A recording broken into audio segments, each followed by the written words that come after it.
Now, amid the ongoing diplomatic row between India and Canada, NIA crackdown on Khalistani and gangster nexus continues. NIA raided 50 locations in 6 different states. One person identified as Jonas has been taken into custody by Punjab police. He was allegedly in touch with gangster Arshtala.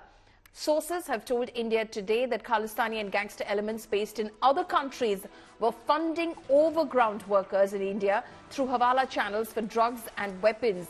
Meanwhile, NIA's charge sheet has revealed how Khalistani terrorist Arshtala runs an extortion gang and supplies arms and drugs from Pakistan through drones.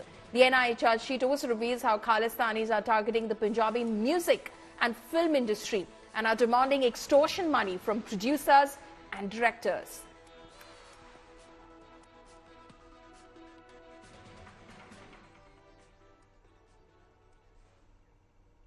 India-Canada diplomatic standoff deepens. In the latest, External Affairs Minister S. Jaishankar assured the Canadian side to take action if they provide specific information in connection with Khalistani leader Hardeep Nijjar's killing, adding that India is open to looking at it. Speaking at the discussion at the Council on Foreign Relations in New York, Jaishankar said that there has been a lot of organized crime in Canada in the last few years, and the Indian government has given a lot of information to Canada regarding this.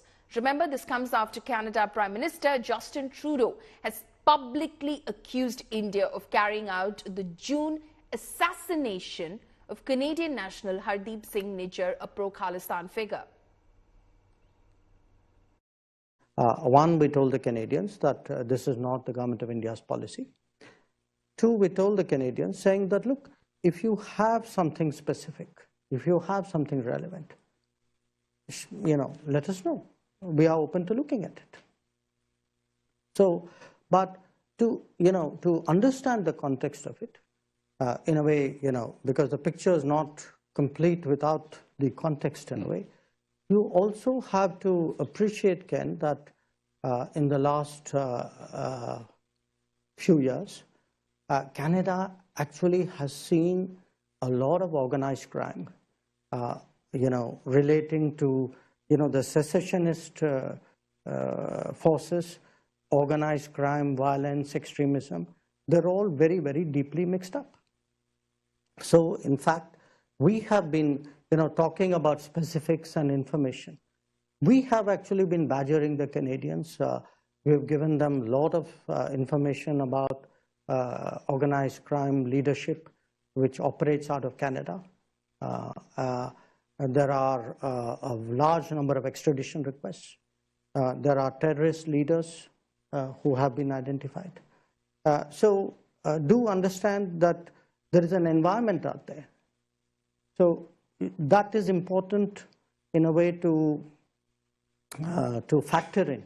If you have to understand what is going on out there, and our concern is that it's really been very permissive because of political reasons. So we have a situation where actually our diplomats are threatened. Our consulates have been attacked. It is said that intelligence was shared amongst the Five Eyes about the assassination, is what they're calling it. And the other thing is apparently the FBI has told U.S. Sikh leaders that there are credible threats to them. So just wanted your reaction to that. I'm not part of the Five Eyes. I'm certainly not part of the FBI. So I think you're asking the wrong person.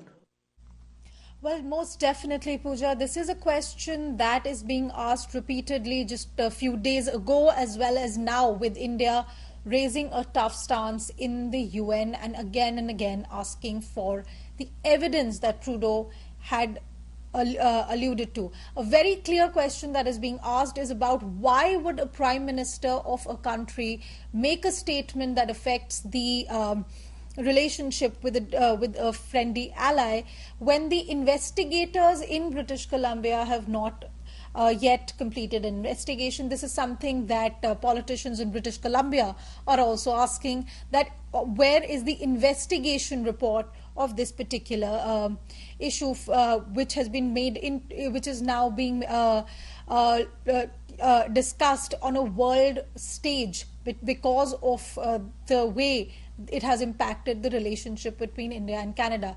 Even Jasmeet Singh, the NDP leader, when questions were asked to him by media persons at Parliament Hill today, has said that, well, I have been briefed about this issue, but I have not been given any specific information. So even his Trudeau's own ally seems to be giving a more slightly withdrawn statement rather than a very clear statement of support.